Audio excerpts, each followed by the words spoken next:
अब आ रही है आवाज? अब आ रही है आपको आवाज? यस सर, अब आ रही है। Sorry yes sir. मैंने ध्यान ही नहीं दिया एक्चुअली। चलिए ठीक है, पार्डन। ये समझ कहाँ से नहीं समझ में आया था? अच्छा, ये हाइड्रोजन बॉन्डिंग बता। Hydrogen bonding is of two type, याद रखना। It is intermolecular hydrogen bonding and second one is intramolecular hydrogen bonding. What is intermolecular hydrogen bonding? The bonding between the molecules, like ये आपको दिखेगा H2O में, NH3 में, HF में। और intramolecular मतलब with in the molecule, generally आपको organic compound में दिखता है। जैसे बहुत अच्छा इसका एग्जांपल है ऑर्थो नाइट्रोफिनॉल में आपको दिखेगा, उसके बाद ऑर्थो क्लोरोफिनॉल में आपको दिखता है, देन आपको एसिटिक एसिड में दिखता है, जिसमें एसिटिक एसिड डाइमर का फॉर्मेशन करते हैं via intramolecular hydrogen bonding. Intermolecular अगर हाइड्रोजन बॉन्डिंग होता है तो इससे एमपीटी और जो बीपीटी बॉइलिंग पॉइंट है वो इंक्रीजिंग होती है, लेकिन अगर इंट्रामोलिकुलर हाइड्रोजन बॉन्डिंग होती है तो ये प्रॉपर्टी डिक्रीजिंग होती है। यानी अगर किसी मॉलिक्यूल में इंट्रामोलिकुलर हाइड्रोजन बॉन्डिंग है तो उस मॉलिक्यूल्स का जो आपका मेल्टिंग और बॉइलिंग पॉइंट होगा वो कम होगा, याद रखना। और साथ में उसकी वॉलेटिलिटी भी बढ़ जाएगी। रीजन क्या होता है? जब इंट्रामोलिकुलर हाइड्रोजन बॉन्डिंग बनता है तो फिर फर्दर किसी दूसरे मॉलिक्यूल के साथ उसका एसोसिएशन रुक जाता है। तो दोनों में ये डिफरेंस आपको याद रखना। इंटरमोलिकुलर होने से मेल्टिंग पॉइंट या बॉइलिंग पॉइंट या फिजिकल प्रॉपर्टीज जो उसको पुश करते हैं, जो सपोर्ट करते हैं, वो इंक्रीज करता है। लेकिन इंट्रा होने से वजह से जो फिजिकल प्रॉपर्टी उसको सपोर्ट करते हैं वो डिक्रीज करते हैं, इंक्रीज नहीं करते। इस चीज को आप लोग को ध्यान रखना है। माइंड में सबका सेट हो गया? अब जैसे मैं इंटरमोलिकुलर हाइड्रोजन बॉन्डिंग थोड़ा सा आपको दिखा दूं, तो अगर मैं आपको बात करूं इंटरमोलिकुलर हाइड्रोजन बॉन्डिंग, जैसे आपको जनरली आपने देखा होगा H और F में आपको इंटरमोलिकुलर हाइड्रोजन बॉन्डिंग दिखता है इस तरीके से। हाइड्रोजन फ्लोरीन, हाइड्रोजन फ्लोरीन, ये सब जो डॉट डॉट वाले हैं ये सब क्या है? आपके इंटरमोलिकुलर हाइड्रोजन बॉन्डिंग है। जैसे ऑक्सीजन में भी आपको दिखता है बच्चों, ठीक है। इस तरीके से मॉलिक्यूल्स आपके ऐड होते हैं, जिस तरह से ऐसे ऐड हो गया, ठीक है। देन इस तरीके से ऐड हो गया, ठीक है। फिर आपके ऑक्सीजन में ये हाइड्रोजन आ गए, इस तरीके से एडिंग हो गई। फिर ऑक्सीजन में इस तरह से हाइड्रोजन आ गए, इस तरह से एडिंग हो गई। सो ऑन, इस तरह से आपका ऐड होता चला जाता है। ये जो डॉट डॉट वाले बॉन्ड होते हैं वो सारे बॉन्ड जो होते हैं वो इंटरमॉलिक्यूलर हाइड्रोजन बॉन्डिंग बनते हैं। आप देख रहे हो अगर हाइड्रोजन बॉन्डिंग है तो एसोसिएशन बहुत ज्यादा है, यानी पार्टिकल्स या मॉलिक्यूल क्या करते हैं? एसोसिएशन बहुत ज्यादा होता है। अब एसोसिएशन अगर आपका ज्यादा हो जाए तो याद रखना पार्टिकल्स का जो प्रॉपर्टी होता जाए, like melting point, like boiling point, वो जो होता है बच्चों बहुत इंक्रीज होने लगता है। जनरली ये बहुत ज्यादा सपोर्ट करता है बॉइलिंग पॉइंट के केस में। कभी कभी मेल्टिंग पॉइंट के केस में क्रिस्टल स्ट्रक्चर भी रोल प्ले करता है। खैर वो वाले बात बाद में हम लोग करेंगे, ठीक है। ये चीज को समझ में आ गया? कोई प्रॉब्लम है इसमें? नहीं। किसी किसी स्टूडेंट अभी क्या हो गया? उसका एक स्टूडेंट बीच में लीव कर रही है, क्या हो गया? चलो ठीक है। अगर मैं बात करूं अमोनिया का, NH3 का, तो उसी तरह से आप अमोनिया में भी देखते हो इंटरमॉलिकुलर हाइड्रोजन बॉन्डिंग होता है। लाइक इस तरह से अगर मैंने अमोनिया का स्ट्रक्चर बना दिया तो आपको पता है यहाँ इस जगह से ये आपका एडिशन हो सकता है कहीं ना कहीं इस तरह से हाइड्रोजन बॉन्डिंग। तो जितने भी मॉलिक्यूल्स ये आपको दिखते हैं जो मोस्ट इलेक्ट्रोनेगेटिव होते हैं, F, N और O, इनमें जो होता है इंटरमॉलिकुलर हाइड्रोजन बॉन्डिंग बनते हैं और जो प्रॉपर्टीज होती है वो सपोर्ट करते हैं। जैसे अपने ग्रुप में ही ये जो है अच्छी खासी प्रॉपर्टी शो करने लग जाते हैं, जिसके चलते इनका बहुत सारा नेचर जो है अपने आप में इंपैक्ट करता है और जिनके नेचर में आपका बहुत सारा डिफरेंस आपको दिखने लगता है। यहां तक आपको समझ में आ गया? चीजें यहां खत्म नहीं हुई। अभी तक जो मैंने बताया ये आपके बुक में भी है और आपने पढ़ा होगा। अब आता है, अगर मैं बोलूं HF है, H2O है और NH3 है। अब पूछा है सब में हाइड्रोजन बॉन्डिंग है, all have intermolecular hydrogen bonding. अब पूछा जाता है बताओ कि हाइड्रोजन बॉन्डिंग का स्ट्रेंथ किसमें सबसे ज्यादा होता है? तो याद रखना मोर इलेक्ट्रोनेगेटिविटी डिफरेंस, जितना ज्यादा इलेक्ट्रोनेगेटिविटी डिफरेंस होगा more is the H bond strength, यानी हाइड्रोजन बॉन्ड का जो स्ट्रेंथ होगा वो उतना ज्यादा होगा। समझ में आया? अब आपको बता फ्लोरीन सबसे ज्यादा इलेक्ट्रोनेगेटिव है, तो फ्लोरीन की इलेक्ट्रोनेगेटिविटी ऑक्सीजन और नाइट्रोजन से ज्यादा होती है। इसीलिए अगर पूछा जाए हाइड्रोजन बॉन्ड का स्ट्रेंथ जो होता है वो किस ऑर्डर में होगा, तो याद रखना HF के केस में ज्यादा, देन आपका HO आएगा और देन आपका जो है HN आएगा। इस चीज को याद रखना, ये चीज याद रखना, ईच हाइड्रोजन बॉन्ड स्ट्रेंथ है, मतलब ईच हाइड्रोजन बॉन्ड स्ट्रेंथ है, इस चीज को याद रखना। तो सबसे ज्यादा हाइड्रोजन बॉन्ड का स्ट्रेंथ किसमें? फ्लोरीन में, हाइड्रोजन फ्लोराइड में, ठीक है, उसके बाद वाटर में, उसके बाद नाइट्रोजन में। इसको आप डॉट से भी शो कर सकते हो समझने के लिए, ठीक है। So each hydrogen bond strength is in this order. याद रखना, जो मैं बोल रहा हूं उसको कान खोलकर सुनो, नहीं तो हो जाओगे काफी ज्यादा गलत। अब ध्यान से आता है क्वेश्चन। अब अगर आपसे कोई पूछे NH3, थोड़ा ध्यान देना, PH3, उसके बाद ASH3 और SbH3, ठीक है, ये आपको पता है ग्रुप 15 के हाइड्राइड हैं। अब पूछा जाए इनको बॉइलिंग पॉइंट के ऑर्डर में अरेंज करो, तो आपको पता है डाउन द ग्रुप जाते हैं तो मॉलिक्यूलर मास इंक्रीज करता है, तो जो इंटरमॉलिक्यूलर फोर्स है उसका स्ट्रेंथ बढ़ता है, जो मैंने कल आपको बता दिया था, ठीक है, क्लियर। तो अब इस जगह पे 1 मिनट, आप थोड़ा सा 1 मिनट वेट कीजिए बच्चों।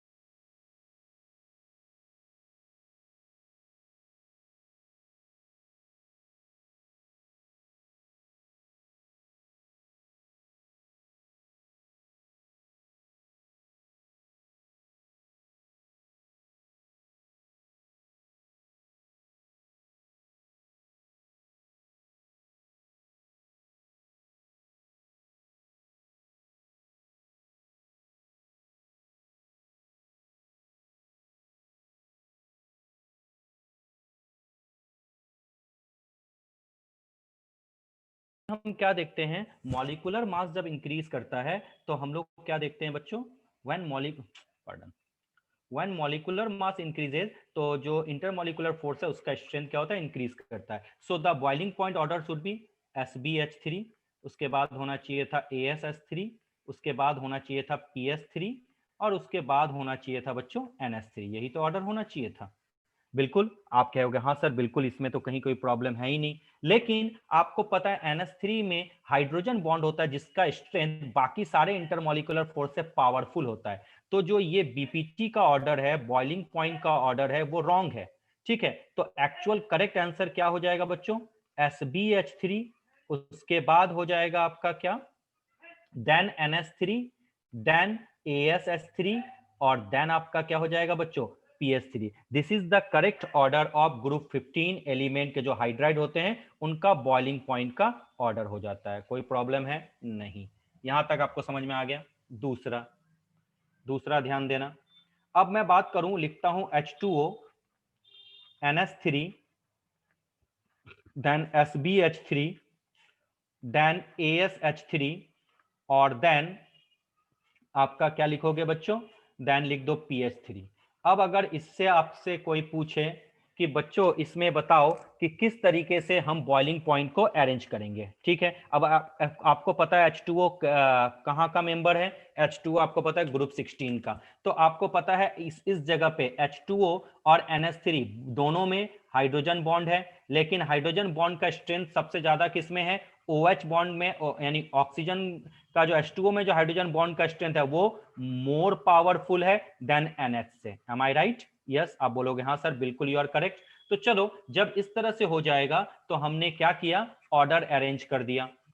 अब ऑर्डर अरेंज करने के बाद हमारा जो आंसर आएगा कुछ इस तरीके से आएगा। देखो, हम लोग लिखेंगे सर सबसे ज्यादा H2O, फिर SbH3 सर, उसके बाद NH3 जो नॉर्मल है ग्रुप 15 का, उसके बाद सर NH3 के बाद ASH3, और सबसे लास्ट में होता है PS3। This is the correct order. थोड़ा ध्यान से समझते जाना बच्चों। अब मैंने क्वेश्चन थोड़ा सा और बढ़ा दिया। अब मैंने लिखा HF, देन लिखा H2O, देन लिखा मैंने NH3, और देन लिखा मैंने ASH3, और देन मैंने लिखा PS3। अब मैं बोलूंगा ये सब बॉइलिंग पॉइंट का ऑर्डर है, याद रखना, BPT ऑर्डर, ठीक है, ये जितने भी ऑर्डर हैं ये बॉइलिंग पॉइंट ऑर्डर हैं। अब मैं बोलूं इनको अरेंज करो, तो तुरंत आप अरेंज करके बोलोगे। चलो इसको अरेंज करो बच्चों, इसका आंसर क्या होगा, जल्दी से अरेंज करके बताओ।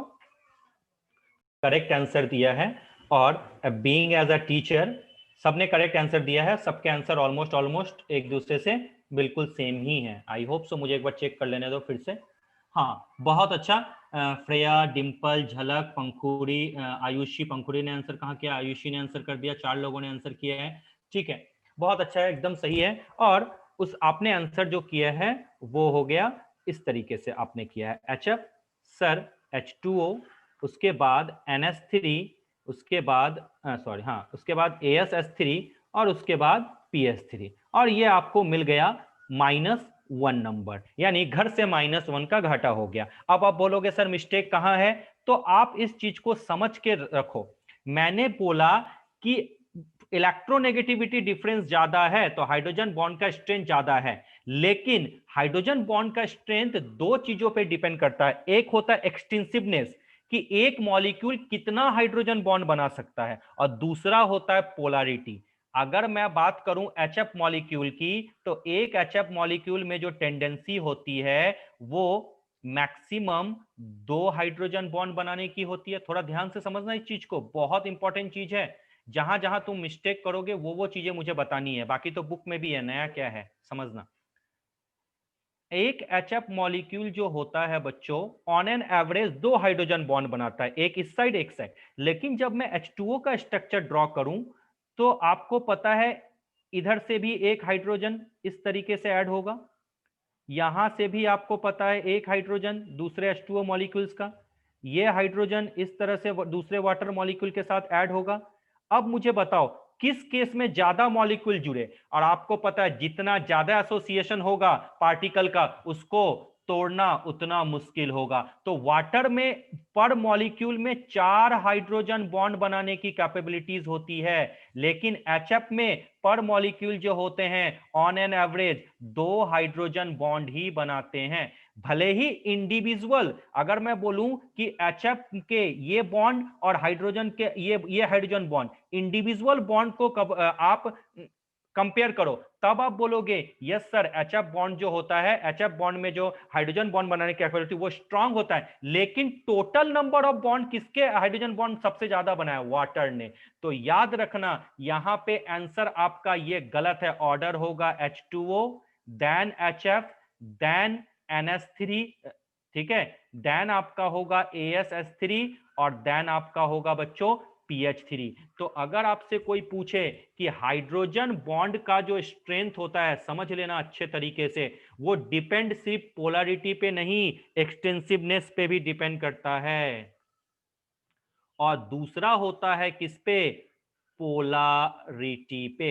अगर पूछे इच हाइड्रोजन बॉन्ड स्ट्रेंथ, यानी एक एक करके हाइड्रोजन बॉन्ड स्ट्रेंथ को कंपेयर करो बच्चों, तो आप सीधा बोलोगे कि सर HF में जो होगा वो पावरफुल होगा, उसके बाद OH में, उसके बाद NH में, क्योंकि यहां पे इलेक्ट्रोनेगेटिविटी जो फ्लोरीन की होती है वो सबसे ज्यादा, देन जो 4 होती है, ऑक्सीजन की 3.5 होती है, और नाइट्रोजन की 3 होती है। लेकिन अगर पूछे कि एक H2O मॉलिक्यूल कितना हाइड्रोजन बॉन्ड बना सकता है ऑन एन एवरेज, तो आप बोलोगे 4 हाइड्रोजन बॉन्ड बना सकते हैं सर। और मैं बोलूं HF मॉलिक्यूल क्या बना सकते हैं, तो 2 हाइड्रोजन बॉन्ड बना सकते हैं। यानी एक HF के साथ कितने HF के मॉलिक्यूल जुड़ सकते हैं, 2, लेकिन एक हाइड्रो वाटर के साथ कितने वाटर के मॉलिक्यूल जुड़ सकते हैं, 4। तो आपको पता है जितना ज्यादा ऐड होगा उसको ब्रेक करना उतना ज्यादा टफ होता है, दैट इज कॉल्ड एक्सटेंसिवनेस। तो अगर हाइड्रोजन बॉन्ड का स्ट्रेंथ तुम्हें पूछने बोले तो 2 फैक्टर होते हैं, एक्सटेंसिवनेस और पोलैरिटी। तो क्या बोलोगे, यहां पे लिख देना, if a particular compound, if a particular compound या मॉलिक्यूल जो भी बोल दो, if a particular molecule forms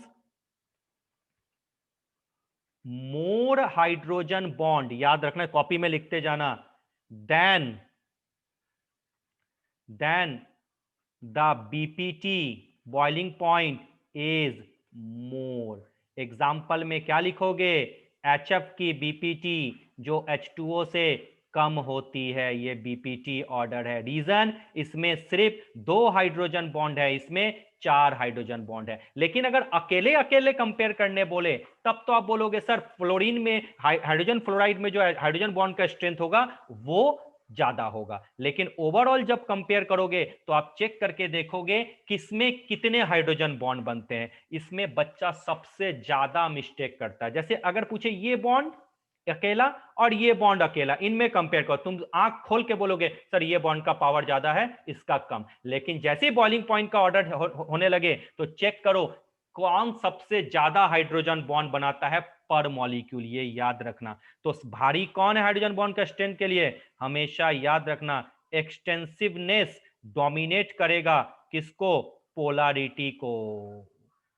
यानी नंबर ज्यादा बढ़ने लगे तो आप याद रखना हाइड्रोजन बॉन्ड का स्ट्रेंथ क्या होगा बच्चों, बढ़ने लग जाएगा। माइंड में आई होप सो सबके सेट हो चुका होगा, कहीं कोई प्रॉब्लम नहीं है। ये जो चीजें हैं अगर आप ये चीजें समझ गए तो आपका कहीं पे भी कोई नहीं। टीचर क्या करता है, ऊपर ऊपर पढ़ा के निकल जाता है, उसको बस लगता है कि चलो भाई ये तो बुक में है, बुक से बाहर क्वेश्चन पूछने लगता है। अभी बहुत सारी चीजें इसमें, एक दो चीजें मैंने अभी जो है बहुत गलत भी बताई है उसको। आप जैसे इसको अरेंज करने बोले तो आपको पता है H2O का सबसे ज्यादा हो जाएगा, उसके बाद H2TE, उसके बाद आपको पता है H2SE और उसके बाद H2S। ये ग्रुप 16 के हैं, ये ग्रुप 16 के हाइड्राइड्स हैं। और ये आपका ऑर्डर किसका है बच्चों, बॉइलिंग पॉइंट का ऑर्डर है, याद रखना।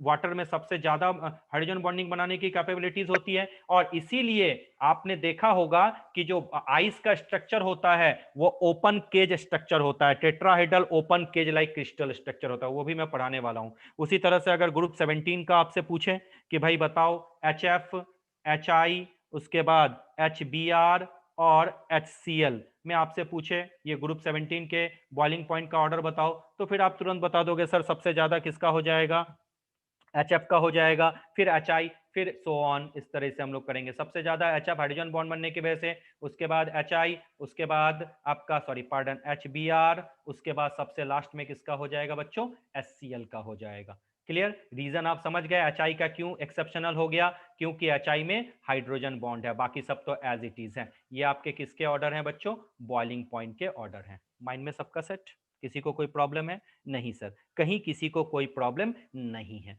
अब बात आपका आता है, खत्म यहां पे नहीं हुआ, अब आपका एक बेहतरीन क्वेश्चन आता है। अब बोला जाता है कि जो HF मॉलिक्यूल है, HF मॉलिक्यूल है, ठीक है। अब HF मॉलिक्यूल में ये फ्लोरीन जो होता है क्या है, sp3 हाइब्रिडाइड है बच्चों, डेफिनेटली है। बहुत सारे बुक में जब HF मॉलिक्यूल यानी जो इसका शेप होगा बच्चों वो आपका क्या होगा, लीनियर शेप होगा। और इसकी जो ज्योमेट्री होगी बच्चों वो आपको पता है टेट्राहेड्रल ज्योमेट्री होती है। तो अगर मैं इसको अरेंज करूं, अगर मैं इसको अरेंज करूं जैसे HF भी मैं अरेंज करूंगा किसी तरह से, टेट्राहेड्रल स्ट्रक्चर अरेंज करूं, तो मैं यहां पे हाइड्रोजन लगा दिया और बाकी आपको पता है फ्लोरीन के 3 लोन पेयर, जैसे CH4 बनता है तो अब H के जगह मैंने लोन पेयर लगा दिया। तो अगर मैं इस तरह से भी अरेंज करूं तो मुझे देख रहा है F और H बिल्कुल ये जो है एक लाइन में आ रहे हैं, यानी इसका शेप जो होता है बच्चों वो लीनियर शेप हो गया। इसलिए HF जो होते हैं सिर्फ 2 HF मॉलिक्यूल के साथ ही जुड़ सकते हैं। क्योंकि आपके मन में यह क्वेश्चन आ सकता था कि सर एक चीज आप मुझे बताइए, हाइड्रोजन में तो 2 लोन पेयर हैं और वाटर में तो 2 लोन पेयर हैं और वाटर सबसे ज्यादा हाइड्रोजन बॉन्ड बनाता है, लेकिन सर HF में भी तो लोन पेयर हैं, तो वो क्यों नहीं और ज्यादा हाइड्रोजन बॉन्ड बना सकता है। तो मैं बोलूंगा वाटर का जो स्ट्रक्चर होता है बच्चों वो वी शेप होता है। क्या बोला मैंने, जो वाटर का स्ट्रक्चर होता है वो क्या होता है बच्चों, वी शेप होता है। वी शेप होने की वजह से इसको बहुत ज्यादा मौका मिल जाता है, यहां से भी ऐड हो जाता है, इधर से भी ये वाला पार्ट भी ऐड होता है, ये वाला। लेकिन जब HF का जो स्ट्रक्चर शेप होता है वो लीनियर शेप होता है। दोनों में हाइब्रिडाइजेशन, H2O में भी हाइब्रिडाइजेशन क्या होता है, sp3 होता है, लेकिन जो वेस्पर थ्योरी के अकॉर्डिंग शेप इसका क्या होगा, लीनियर। लीनियर होने की वजह से ये मैक्सिमम 2 HF मॉलिक्यूल से ही जुड़ सकते हैं।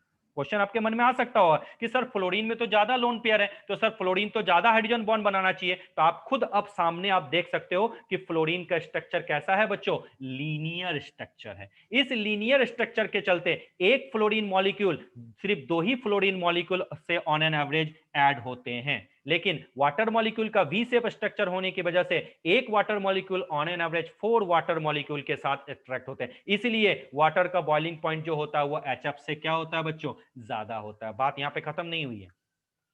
बहुत सारे बुक में बोला जाता है कि HF का जो शेप होता है बच्चों वो बिल्कुल लीनियर होता है, लेकिन इस केस में कोई हाइब्रिडाइजेशन रोल प्ले नहीं करता। तो मैं भी मान लेता हूं, क्यों? क्योंकि जब मैं इसका इलेक्ट्रॉनिक कॉन्फ़िगरेशन लिखूं 1s2 2s2 2p5, तो आप क्या देखते हो कि 1 2 3 4 5, और हाइड्रोजन का आप क्या देखते हो, 1 ही होता है, तो सीधा इसको लिखते हो 1s1।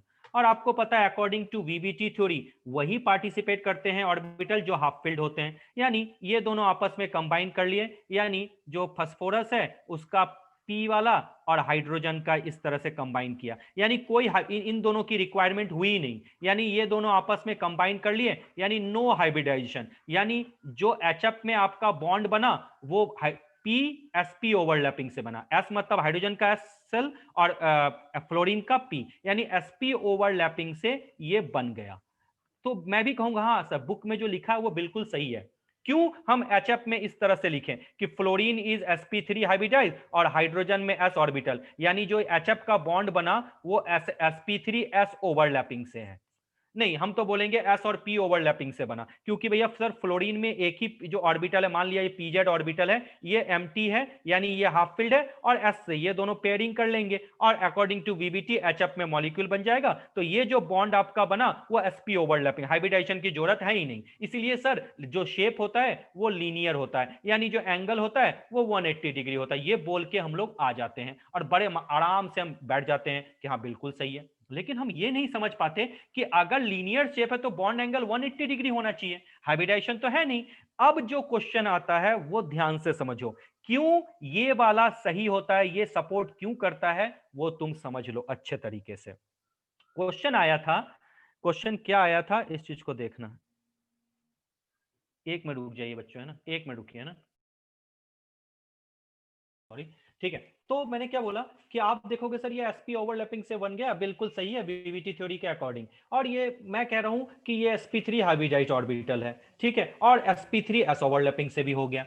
अब बात आती है कि एक्चुअली कहां कौन सा सही है और किस तरह से हम उसको सपोर्ट कर सकते हैं। तो एक बड़ा अच्छा क्वेश्चन आता है, उस क्वेश्चन को समझो। क्वेश्चन है क्या? क्वेश्चन दिया हुआ है the HF bond, the HF, sorry एक मिनट, पार्डन।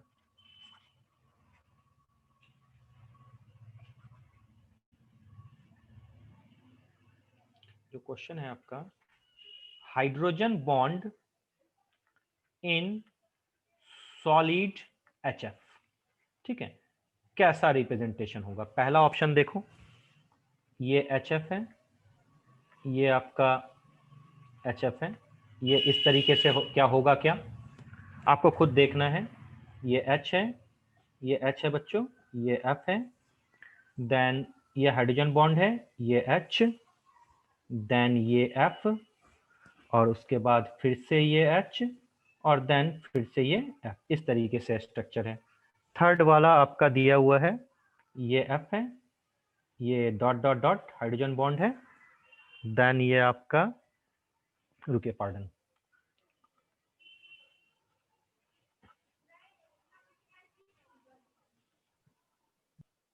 एक मिनट रुक जाइए, मैं स्ट्रक्चर पूरा ड्रॉ कर लूँ, फिर आप लोग को अच्छे से आ जाएगा। ये H है, ये F है, उसके बाद ये डॉट डॉट डॉट, ये H, फिर ये F, उसके बाद फिर ये आपका सो ऑन, है ना, इस तरीके से आपका स्ट्रक्चर है अच्छा, फिर ये डॉट डॉट डॉट, फिर ये आपका हो जाएगा H, और ये आपका F, ये वाला स्ट्रक्चर हो गया आपका। उसके बाद डी ऑप्शन है आपका, ये F और ये H, देन ये डॉट, ये F, ये H, देन ये डॉट डॉट, ये F, और ये आपका H है, ठीक है। ये चारों स्ट्रक्चर हो गए। अब आपसे पूछा गया है कि बताओ कि इन चारों में एक्चुअल स्ट्रक्चर कौन सा है, तो क्या आप बता सकते हो इन चारों में एक्चुअल स्ट्रक्चर कौन सा है?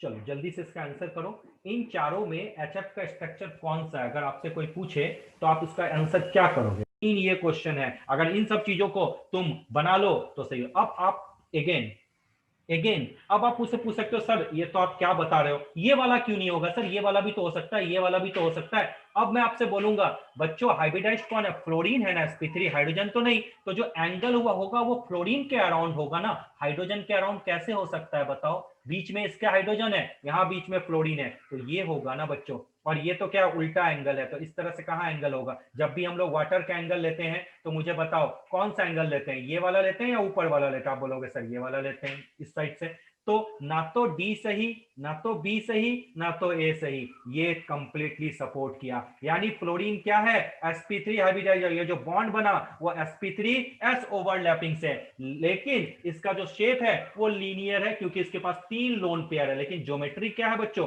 टेट्राहेड्रल ज्योमेट्री है। अब यहां पे कहने की बात है, किसी ने पूछा नहीं, मैं बताता हूं सर आप क्या बोल रहे हो, सर शेप अलग बोल रहे हो ज्योमेट्री अलग बोल रहे हो, याद रखना शेप और ज्योमेट्री में थोड़ा सा डिफरेंस है, चलो कैसे ये भी समझ लो।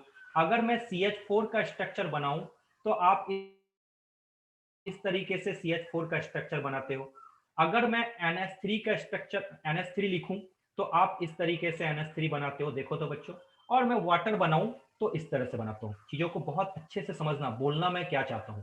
इसका हाइब्रिडाइजेशन बच्चों क्या है, sp3, इसका हाइब्रिडाइजेशन sp3, इसका हाइब्रिडाइजेशन sp3, और तीनों की ज्योमेट्री जो होती है वो क्या है बच्चों, टेट्राहेड्रल, क्योंकि पता है आपको जो sp3 हाइब्रिडाइजेशन होता है उसकी ज्योमेट्री जो होती है वो टेट्राहेड्रल होती है। लेकिन जब मैं इसका शेप चेक करता हूं तो आप देखते हो कि ये कैसा दिख रहा है बच्चों, ये पिरामिडल दिख रहा है, याद रखना थोड़ा समझना, और ये कैसा शेप दिख रहा है बच्चों, वी शेप दिख रहा है, और आपको पता है ये कंप्लीटली कैसा दिख रहा है, टेट्राहेड्रल दिख रहा है। तो याद रखना जब किसी की ज्योमेट्री ढूंढते हैं तो हम बॉन्ड पेयर को भी कंसीडर करते हैं और लोन पेयर को भी कंसीडर करते हैं। अब NH3 में कितने बॉन्ड पेयर है, 3, लोन पेयर कितने हैं, 1, 3 + 1 4, इसलिए उसकी ज्योमेट्री कितनी है, टेट्राहेड्रल। और H2O की बात करूं कितने बॉन्ड पेयर हैं, 2, कितने लोन पेयर हैं, 2, टोटल कितने हो गए, 4, इसलिए उसकी ज्योमेट्री कितनी होगी, टेट्राहेड्रल। अगर मैं CH4 की बात करूं तो कितने बॉन्ड पेयर है, 4, लोन पेयर कितने, 0, टोटल कितने, 4, इसलिए उसकी ज्योमेट्री कितनी होगी, टेट्राहेड्रल। लेकिन जब मैं शेप की बात करता हूं तो सिर्फ हम लोग बॉन्ड पेयर को कंसीडर करते हैं, लोन पेयर को कंसीडर नहीं करते। तो नाइट्रोजन में कितने बॉन्ड पेयर है, 3, कितने लोन पेयर है, 1, लोन पेयर को कंसीडर नहीं करेंगे, तो बॉन्ड को कैसे अरेंज किया आपने, पिरामिडल। क्यों ऐसा पिरामिडल हो गया, क्योंकि आपको पता है lone pair bond pair repulsion होने की वजह से बॉन्ड थोड़ा सा कर्व हो जाते हैं, क्योंकि लोन पेयर बॉन्ड पेयर का पावर जो होता है वो बॉन्ड पेयर से ज्यादा होता है। वाटर में कितने लोन पेयर हैं, 2, एक यहां NH3 में एक है लेकिन वाटर में 2 है, तो जितने ज्यादा लोन पेयर होंगे उतना ज्यादा क्या होगा बच्चों, लोन रिपल्सन का पावर ज्यादा होगा, यानी बॉन्ड इस तरह से बेंड करेंगे। तो अगर कोई पूछे ज्योमेट्री और शेप में क्या डिफरेंस है तो कॉपी में लिख लो, ज्योमेट्री मतलब हम लोन पेयर और बॉन्ड पेयर दोनों को कंसीडर करते हैं, लेकिन शेप मतलब सिर्फ बॉन्ड पेयर को कंसीडर करते हैं, तभी इस तरह से स्ट्रक्चर बनता है। तो बच्चा कभी कभी मैं भी बोलते बोलते बोल देता हूं बच्चों ज्योमेट्री ये शेप ये, लेकिन ज्योमेट्री और शेप में बहुत डिफरेंस होता है, इस चीज को यहां पर भी मैंने समझा दिया। तो अगर आपका बेसिक बहुत अच्छा है तो कोई भी क्वेश्चन आपसे कभी छूट नहीं सकता। तो अगर पूछे इन चारों में ये सबसे वीवीआई क्वेश्चन है, कौन सा स्ट्रक्चर है, नीचे वाला, बाकी तीनों क्यों नहीं है, सामने वाले को डंके की चोट पे आप बता सकते हो।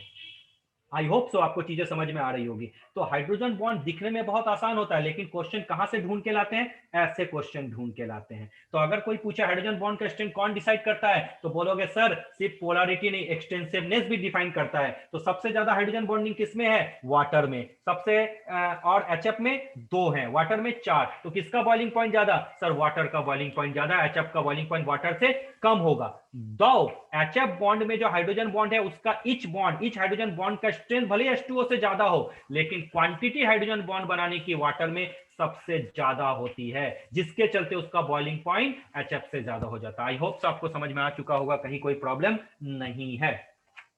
अब आपसे पूछा जाता है नेक्स्ट जो है शेप और ज्योमेट्री, सबको समझ में आ गई, कभी मिस्टेक मत करना। उसके बाद आता है बच्चों आपका इंट्रा मॉलिक्यूलर एच बॉन्ड। तो अगर आपसे कोई पूछे कि इंट्रामोलिकुलर एच बॉन्डिंग क्या है तो बताओ, इंट्रा मतलब मॉलिक्यूल के अंदर, जैसे अगर मैं लिखूं ऑर्थो नाइट्रोफिनॉल, ये मैंने N बना दिया, यहाँ डबल बॉन्ड डाल दिया, ये इस तरीके से आपका O और H है, और आपको पता है नाइट्रोजन यहाँ पे है, सॉरी उल्टा ही बना दिया मैंने, है ना, पार्डन, थोड़ा सा रुक जाइए, ठीक है। देखो मेरी ड्राइंग बहुत अच्छी नहीं है लेकिन थ्योरी अच्छी है बच्चों। तो ये जो बॉन्ड आपको दिख रहा है ना, इसी को बोलते हैं हाइड्रोजन बॉन्ड। कौन सा हाइड्रोजन बॉन्ड?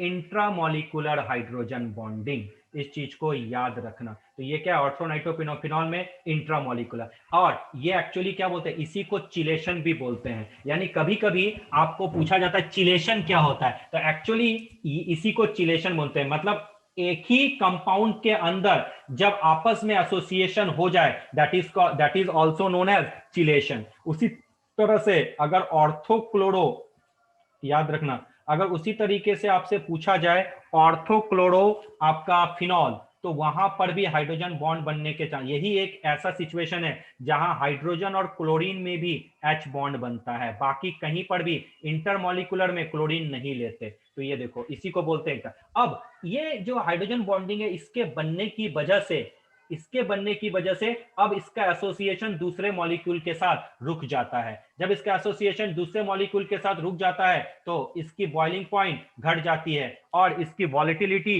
इंक्रीज हो जाती है। इसलिए कभी कभी पूछा जाता है कि ऑर्थोनाइट्रोफिनॉल और पैरानाइट्रोफिनॉल में स्टीम वॉलेटाइल कौन है, तो आप बोलोगे ऑर्थोनाइट्रोफिनॉल स्टीम वॉलेटाइल है। क्यों?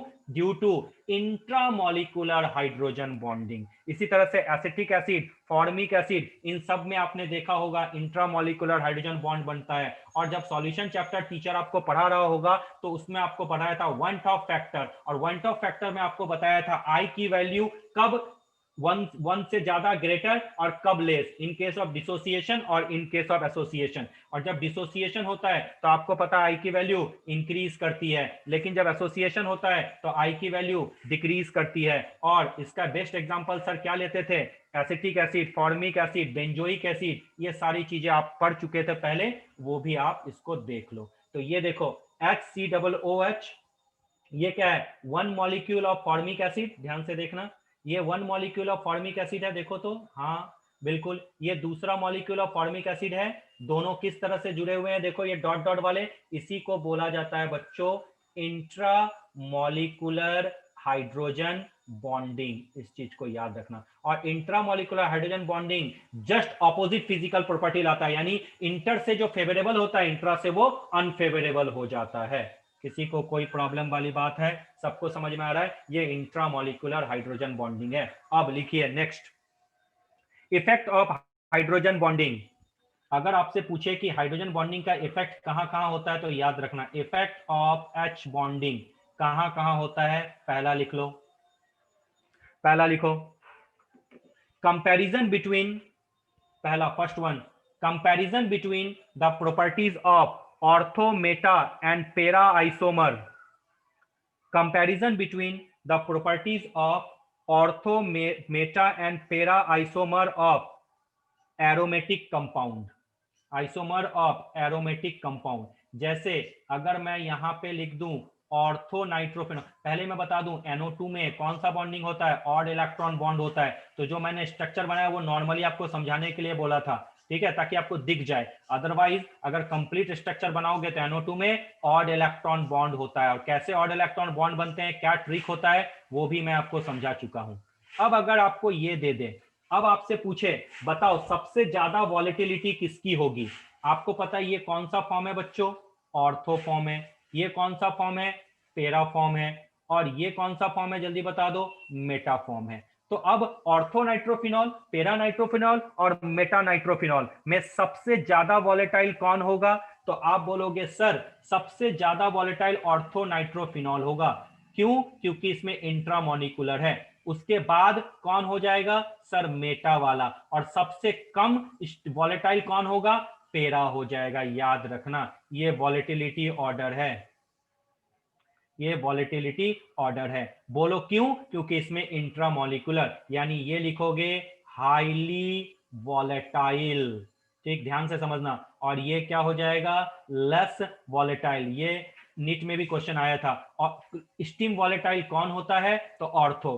स्टीम वॉलेटाइल कौन नहीं होता? पेरा, क्योंकि पेरा में इंट्रामोलिकुलर हाइड्रोजन बॉन्ड बनने के चांसेस बहुत कम होते हैं, क्योंकि ये दोनों एक दूसरे के ऑपोजिट हैं, ये दोनों एक दूसरे से बहुत दूर है। यहां पर भी बन सकता है लेकिन स्ट्रेंथ इससे कम होगा, क्योंकि आपको पता है जो इंटरमोलिकुलर फोर्स है वो सबसे अच्छा ऑपरेट कब करते हैं? जब डिस्टेंस कम हो। तो पूछे ऑर्थो और मेटा, इन दोनों में हाइड्रोजन बॉन्ड का जो पावर होगा वो किसमें ज्यादा होगा? ऑर्थो में। कम किसमें होगा? मेटा में। और सबसे कम और नहीं के बराबर किसमें होगा? पेरा में। तो वॉलेटाइल कौन है? ऑर्थो, क्योंकि ये आपस में ही जुड़ गया, किसी दूसरे मॉलिक्यूल को जोड़ने ही नहीं दिया। और जब एसोसिएशन नहीं होगा तो आपको पता है उसको तोड़ना क्या होता है? बहुत आसान होता है। तो अगर आपसे कोई पूछे बॉइलिंग पॉइंट का ऑर्डर बताओ, तो बॉइलिंग पॉइंट का ऑर्डर याद रखना, इसमें मेटा वाले का थोड़ा ज्यादा होता है, उल्टा मत, पेरा वाले का लिख के मत आ जाना, मेटा वाले का होता है। ठीक है, मेटा, इसमें और भी रीजन होते हैं, जब मैं फिनॉल पढ़ाऊंगा तो और बताऊंगा। ये मेटा वाले का ज्यादा, उसके बाद आपका आता है पेरा, और सबसे कम आता है ऑर्थो। इस चीज को याद रखना, ये आपका बीपीटी ऑर्डर है। ठीक है बच्चा लोग, ध्यान देना। उसके बाद मेल्टिंग पॉइंट का ऑर्डर अगर पूछे तो मेल्टिंग पॉइंट का ऑर्डर सबसे ज्यादा किसका होता है? पेरा का, उसके बाद होता है मेटा का, उसके बाद होता है ऑर्थो का। ये याद रखना, ये एमपीटी ऑर्डर है। क्यों होता है मेल्टिंग पॉइंट? माइक बंद करो, माइक क्लोज करो। किसके माइक ऑन है? स्वाति माइक क्लोज करो। स्वाति, चलिए बच्चों, ये चीजें आपने आपने देख ली, ये चीजें आपको समझ में आ गया। तो अगर आपसे कोई पूछे कि मेल्टिंग पॉइंट का ऑर्डर पेरा का ज्यादा क्यों होता है, क्योंकि पेरा का सबसे ज्यादा सिमेट्रिकल स्ट्रक्चर होता है, और जितना ज्यादा सिमेट्रिकल स्ट्रक्चर होगा, अरेंजमेंट, पैकिंग उतनी अच्छी होगी, और पैकिंग अच्छी होगी तो मेल्टिंग पॉइंट उतना ज्यादा अच्छा होगा। ठीक है, ये चीजें मैं आपको बताया था कि सिर्फ इंटरमॉलिकुलर फोर्स से मेल्टिंग पॉइंट नहीं, हम पैकिंग स्ट्रक्चर से भी देखते हैं, सिमेट्री से भी देखते हैं। तो ये कंप्लीट स्ट्रक्चर है हाइड्रोजन बॉन्डिंग का पहला इंपैक्ट। कोई दिक्कत इसमें? अब अगर पूछे सॉल्युबिलिटी, वाटर में सबसे ज्यादा सॉल्युबल कौन है, अगर सॉल्युबिलिटी ऑर्डर पूछे तो सॉल्युबिलिटी सबसे ज्यादा किसकी होगी? आपको बताओ जल्दी से। पेरा और मेटा, ये जो होते हैं वाटर सॉल्युबल हैं। पार्डन, थोड़ा समझ लो। अगर सॉल्युबिलिटी पूछा जाए तो पेरा और मेटा जो होते हैं वो सॉल्युबल हैं, लेकिन ऑर्थो जो होता है वो लेस सॉल्युबल है, क्योंकि वो वाटर मॉलिक्यूल के साथ हाइड्रोजन बॉन्ड नहीं, खुद के साथ ही बना लेता है, जिसके चलते इसकी सॉल्युबिलिटी जो होती है बच्चों कम हो जाती है। क्या कोई प्रॉब्लम वाली बात है? नहीं। अब दूसरा लिखिए, पहला इंपैक्ट हो गया, पहला इंपैक्ट हो गया। दूसरा इंपैक्ट लिखिए, दूसरा इंपैक्ट लिखिए, contraction of water, contraction of water when heated between 0 to 4 degree. यानी वाटर को जब 0 to 4 डिग्री सेल्सियस में होता है तो यहाँ वाटर में कंट्रैक्शन होता है, एक्सपेंशन नहीं। 4 डिग्री टेम्परेचर से ज्यादा अगर हो जाए, टेम्परेचर अगर 4 डिग्री से ज्यादा हो जाए तब तो एक्सपेंशन होने लगता है, लेकिन 0 to 4 डिग्री में कंट्रैक्शन होता है। कोई बता सकता है क्यों? क्योंकि आपको पता है वाटर मॉलिक्यूल्स में, वाटर मॉलिक्यूल्स में जो पार्टिकल्स होते हैं, जो वाटर के मॉलिक्यूल्स होते हैं, वो आपस में हाइड्रोजन बॉन्ड से जुड़े होते हैं। तो जैसे ही हम उसको, एक मिनट रुक जाओ, मैं एक बार स्ट्रक्चर बना लूं। जैसे मैंने इस तरह से, आप भी अपने कॉपी में स्ट्रक्चर बना लेना इस तरीके से। आपका मैं स्ट्रक्चर शो कर रहा हूं, ये हाइड्रोजन है, ये O है, ये इस तरह से हाइड्रोजन है वाटर का। ठीक है, वाटर, यहाँ पे एक हाइड्रोजन बॉन्ड, यहाँ पे हाइड्रोजन बॉन्ड, इस तरीके से H, इस तरीके से O, देन आपका H, देन इस तरह से डॉट, फिर आपका यहाँ पे हो जाएगा H, देन आपका इस जगह पे O, देन इस जगह पे H, और इस जगह पे इस तरह से हाइड्रोजन बॉन्ड। ठीक है, और फिर उसी तरह से यहाँ पे भी H है। ठीक है, O और H, फिर इस जगह पे आपका O, इस जगह पे आपका H, और इस जगह पे H। ठीक है, तो कहीं ना कहीं कुछ इस तरीके से आपका स्ट्रक्चर दिखता है। बहुत अच्छी बात है। तो जैसे ही हम वाटर को हीट करते हैं तो आपको पता है, एक मिनट, ठीक है, इस तरह से वाटर का, ये देखो, ये आपके कौन बॉन्ड है बच्चों? H बॉन्ड है। ये जो डॉट वाले हैं ये कौन बॉन्ड है बच्चों? H बॉन्ड है। ये जो है ये कौन सा बॉन्ड है? ये बोल्ड वाले, ये कोवेलेंट बॉन्ड है, याद रखना। तो जैसे ही हम लोग वाटर को हीट करते हैं, समझना बच्चों, जैसे ही हम लोग वाटर को हीट करते हैं तो कौन सा बॉन्ड ब्रेक होगा? वीक फोर्स कौन है? Hydrogen bond. तो हाइड्रोजन बॉन्ड तुरंत अचानक से ब्रेक हो जाते हैं, और जैसे ही ब्रेकिंग हो जाती है तो पार्टिकल क्या होते हैं? एट अ सडन टूट के आपस में क्लोज हो जाते हैं, एक जगह आने लगते हैं। तो जैसे ही टेम्परेचर 0 से 4 डिग्री के बीच में रेंज करता है तो हाइड्रोजन बॉन्ड जो होते हैं तुरंत टूट के मॉलिक्यूल्स को आपस में क्लोज कर देते हैं, जिसके चलते एट अ सडन कंट्रैक्शन हो जाता है। लेकिन फर्दर फिर जब हम टेम्परेचर इंक्रीज करते हैं तो फिर से जो होता है एक्सपेंशन होने लगता है, फिर पार्टिकल और हाइड्रोजन बॉन्ड टूटते हैं और पार्टिकल फिर से एक दूसरे से दूर भागने लगते हैं, यानी H2O धीरे धीरे लिक्विड से गैसियस फॉर्म में चेंज करने लगता है। तो अगर आपसे पूछे कि 0 to 4 डिग्री में कंट्रैक्शन क्यों होता है, क्योंकि जैसे ही हम लोग टेम्परेचर देते हैं इनिशियली तो हाइड्रोजन बॉन्ड जो होते हैं वो ब्रेक होने लगते हैं, और हाइड्रोजन बॉन्ड ब्रेक होने की जो टेंडेंसी होती है वो बहुत ज्यादा अमाउंट में होने लगती है। और जैसे ही हाइड्रोजन बॉन्ड ये सब बॉन्ड ब्रेक हुए, पार्टिकल्स ये ओपन स्पेस जो स्ट्रक्चर होता है उसके पास पास क्लोज आने लगते हैं, जिसके चलते एट अ सडन कंट्रैक्शन होता है, एक्सपेंशन नहीं होता। तो 0 to 4 डिग्री में हाइड्रोजन बॉन्ड ब्रेकिंग डोमिनेट करता है टेम्परेचर के इंपैक्ट को। समझ में आया? लिखिए लिखिए लिखिए। Contraction of water when heated between 0 to 4 degree Celsius. तो क्या लिखोगे? When liquid water is heated from 0 to 4 degree Celsius, when liquid water is heated from 0 to 4 degree Celsius, hydrogen bond continue to be broken. Hydrogen bonds continue to be broken and the molecules come closer and closer together. Due to this reason, contraction occurs. Due to this reason, contraction occurs. Due to this reason, contraction occur. Bracket में लिखो up to 4 degree Celsius.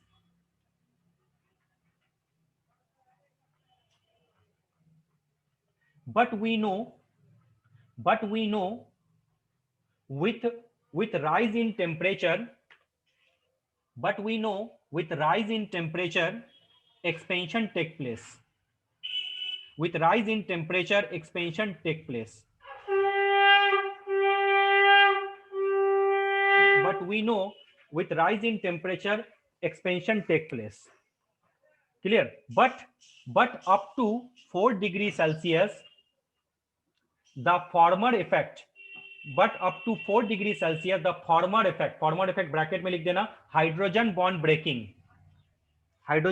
Breaking and aggregation of molecules. Hydrogen bond breaking and aggregation of molecules dominates. Hydrogen bond breaking and aggregation of molecules, क्योंकि ये सब bond जो टूटेंगे ये particle क्या होंगे? धीरे धीरे बोलेंगे जल्दी से मेरे पास आ जाओ, तुम इस तरह से पास आने का कोशिश करेंगे, जिसके चलते क्लोजनेस बढ़ेगी, तो एक बार में वॉल्यूम में कंट्रैक्शन आ गया। तो क्या लिखा? Up to 4 degree Celsius the former effect hydrogen bond breaking and क्या बोला मैंने? Aggregation of molecules bracket close, the former effect bracket close dominates and hence net contraction in volume results. तो अगर आपसे पूछे कि 0 to 4 डिग्री में contraction क्यों होता है, तो क्या बोलोगे बच्चों? कि पार्टिकल बहुत तेज गति से आपस में पास आने लगते हैं, जिसके चलते एट अ सडन कंट्रैक्शन होने लगता है, लेकिन फिर जब 4 डिग्री से ज्यादा बढ़ाएंगे तो फिर एक्सपेंशन हो, जो जनरल टेंडेंसी होता है। तो लिख लिया? तो उसके फुल स्टॉप लिखो above 4 degree Celsius the normal expansion effect, above 4 degree Celsius the normal expansion effect dominates, and hence volume increases as the temperature rises. इस चीज को याद रखना। समझ में आया? कंट्रैक्शन 0 to 4 डिग्री पूछा जाता है कि वाटर को जब 0 to 4 डिग्री हम लोग हीट करते हैं तो कंट्रैक्शन क्यों होता है, तो क्या बोलोगे? फॉर्मर इफेक्ट डोमिनेट करता है। फॉर्मर इफेक्ट क्या है? हाइड्रोजन बॉन्ड का एट अ सडन ब्रेक होना और आपस में पार्टिकल का क्लोज आना। नेक्स्ट लिखिए, next impact, density of ice is less than water. Density of ice less than water. Figure पहले बना लो, यही आइस में वाटर का एग्रीगेशन होता है। नीचे इसके लिख लेना, इस फिगर में नीचे इसमें लिख लेना टेट्राहाइड्रल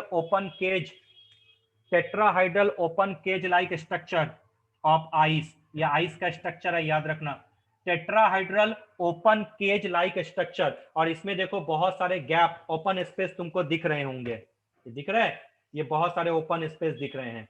तो होता क्या है, वही सेम चीज, जैसे ही आपका सडन टेम्परेचर इंक्रीज होता है तो पार्टिकल्स क्या होते हैं, इन ओपन स्पेस में आ जाते हैं, जिसके चलते एट अ सडन आपको क्या दिखता है, पार्टिकल का एग्रीगेशन दिख जाता है। तो एग्रीगेशन दिखने की वजह से तो डेंसिटी में एट अ सडन चेंजेस आपको दिखता है। पहले ये स्ट्रक्चर बना लो। तो अगर पूछे आइस में वाटर का मॉलिक्यूल कैसे एसोसिएट होते हैं, तो बोलोगे tetrahedral open cage like structure. ये पूरा स्ट्रक्चर बनाओ, tetrahedral open cage like structure. लिख लिया? अब लिखो, in ice the H2O molecules are tetrahedrally oriented. In ice, the H2O molecules are tetrahedrally oriented. H2O molecules are tetrahedrally oriented with respect to one another. With respect to one another. Each oxygen atom is surrounded by 4 hydrogen atoms, comma, two of TWO, two of these are bonded covalently. And the other two by hydrogen bond. दो जो होते हैं, ये देखो, ये दो क्या होते हैं, हाइड्रोजन बॉन्ड, और ये दोनों देखो कोवेलेंट बॉन्ड से होते हैं। ठीक है, एक बार लास्ट लाइन रिपीट कर दीजिए ना। हाँ बिल्कुल कर रहा हूं, फिर से बोल रहा हूं। Each oxygen atom is surrounded tetrahedrally by 4 hydrogen atoms, comma, two of this TWO, two of this are bonded covalently and the other two by hydrogen bond. ये सामने आपके फिगर में दिख रहा है, ये दोनों कोवेलेंट हैं, ये दोनों हाइड्रोजन बॉन्ड हैं। Full stop. This give rise to an open cage like structure. This give rise to an open cage like structure with a number of vacant space, with a number of vacant space, with a number of vacant space. Clear? Full stop. As ice melts, a large number of hydrogen bonds are broken. As ice melts, a large number of hydrogen bonds are broken. क्योंकि आपको पता है कोई चीज melt कब करता है, जब टेम्परेचर राइज करते हैं, और टेम्परेचर से क्या होता है, कौन सा बॉन्ड ब्रेक होता है, हाइड्रोजन बॉन्ड ब्रेक होगा। और जैसे ही ब्रेक होगा तो ये जो खाली जगह है वहां पे आके ये एक्यूमुलेट होने लगेंगे। तो क्या लिखोगे, as ice melts a large number of hydrogen bonds are broken. लिख लिया? Full stop. The molecules therefore move into the open space and come closer to each other than THAN, then they are in solid state.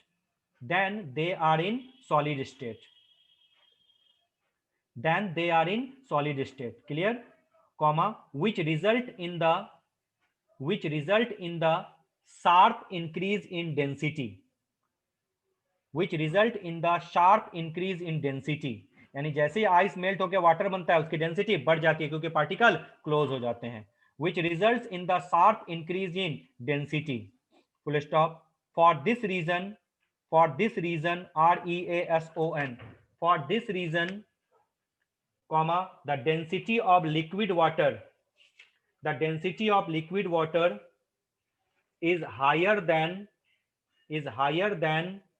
that of ice.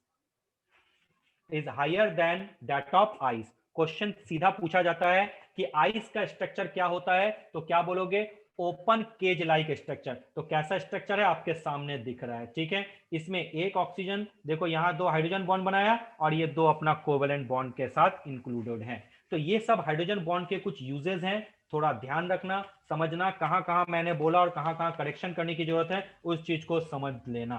ठीक है, कोई problem है? नहीं, आप I think आप लोग को इजीली समझ में आ चुका। लिखें next, formation of KHF2, last topic, उसी में हाइड्रोजन बॉन्ड का प्रॉपर्टीज है। Formation of KHF2, formation of KHF2।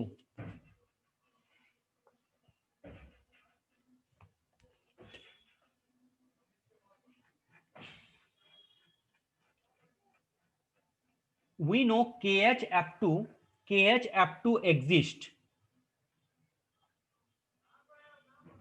but but but KHCl2, KHBr2 and KHI2, but KHCl2, KHBr2 and KHI2 do not exist, do not exist। कोई बता सकता है क्यों? आपको पता है KHF2 एग्जिस्ट करता है, लेकिन KHCl2, KHBr2, KHI2 एग्जिस्ट नहीं करता। बोलो क्यों? क्योंकि आपको पता है HCl में, HBr में, HI में हाइड्रोजन बॉन्ड नहीं होता, लेकिन HF में हाइड्रोजन बॉन्ड होता है। तो इसीलिए KHF2 एग्जिस्ट करता है, लेकिन KHCl2 एग्जिस्ट नहीं करता। तो क्या लिखा? KHF2 exists but this not, this can be explained, this can be explained, this can be explained by hydrogen bonding concept, this can be explained hydrogen bond concept. ठीक है, हाइड्रोजन बॉन्ड कंसेप्ट लिखो। In the formation of HF, ये KHF2 को कैसे लिखते हैं बच्चों, जल्दी बताओ। KHF2 को हम लोग ऐसे लिखेंगे, KHF2 को ध्यान से देखो, K प्लस HF2 माइनस, देखो ऐसे लिख सकते हैं, हाँ लिख सकते हैं। तो लिखो, in the formation of H2 minus ion, in the formation of HF2 minus ion, HF2 minus ion comma F minus ion comma comma because of high electronegativity, because of its high electronegativity, because of its high electronegativity comma gets attached with hydrogen atom, gets attached with hydrogen atom, get attached with hydrogen atom of HF, get attached with hydrogen atom of HF by hydrogen bond, by hydrogen bond, लिख लिया, by hydrogen bond। ठीक है, अब किस तरह से होता है, क्या मैं बोला उसको तुम यहाँ पे अच्छे तरीके से देख लो, ताकि आप लोग को इजीली समझ में आ जाए। पहले आपका क्या है बच्चों, KF है। KF किसके फॉर्म में होता है, K प्लस और F माइनस में। उसके बाद ये जो F माइनस है, ये किसके साथ ऐड होगा, HF के साथ। HF के साथ किस तरह से ऐड होगा, वाया हाइड्रोजन बॉन्ड, इस तरह से ऐड होगा। यानी किसका फॉर्मेशन हुआ, जल्दी बता दो, HF2 माइनस का फॉर्मेशन हुआ, बन गया। अब ये HF2 फाइनली ऐड हो जाएगा किसके साथ, डायरेक्टली K प्लस के साथ। तो हम लोग डायरेक्टली लिखेंगे KF प्लस HF, ये दोनों मिलके क्या बनता है, K plus HF2 minus equal to KHF2। समझ में आया? ये बहुत अच्छा क्वेश्चन है। लेकिन अगर मैं बोलूं KCl प्लस HCl, क्या ये मिलकर K प्लस HCl2 माइनस बनाएगा?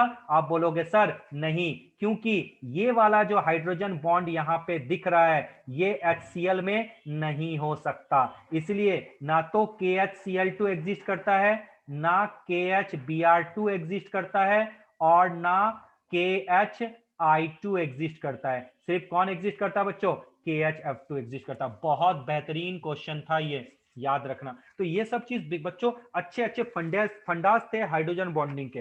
तो हाइड्रोजन बॉन्डिंग अगर कंसेप्ट आपको बहुत अच्छे से समझ में आ गया तो एक बार उसको रिवाइज कर लो।